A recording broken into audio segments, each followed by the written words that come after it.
Rendre grâce à Dieu aussi de nous avoir mis à la tête d'un peuple si merveilleux que le peuple sénégalais. Hier seulement, tout le peuple est sorti, procéder au nettoyage et au curage des canaux pour répondre à l'appel du gouvernement, à côté des ministres, du Premier ministre et de l'ensemble de l'administration.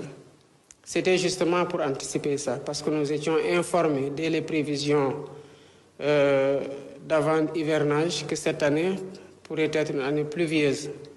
Nous savons que quand il pleut, le principal problème, c'est la mobilité en raison des inondations et les dégâts liés aux eaux. Et c'est la course contre la montre consistait justement à procéder au curage des canaux pour permettre que l'eau qui descendrait et qui est attendue en quantité puisse couler normalement et aller vers les lieux de déversoir. Le peuple a répondu massivement. J'ai vu des images qui m'ont véritablement touché et j'ai exprimé hier ma fierté d'avoir ce peuple-là derrière moi. Comme nous l'attendions, les pluies commencent et dès que les pluies commencent aussi, les problèmes liés aux inondations commencent. En 3 mois, évidemment, on ne peut pas réaliser des infrastructures qui empêchent que des inondations puissent, en si peu de temps, disparaître du pays. Ça, c'est un constat qu'il faut faire.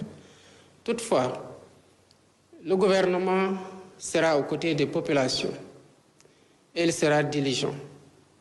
Avant même ma descente d'avion, j'ai discuté avec le Premier ministre, Ousmane Sonko, et j'ai discuté avec le ministre de l'Hydraulique et de l'Assainissement, Cheikh Tidiane Dièye, qui m'ont dit être aux côtés, suivre la situation pas à pas et voir les points les plus critiques pour y amener très rapidement les secours et être constamment, à partir de cette date, aux côtés des populations jusqu'à la fin de l'hivernage.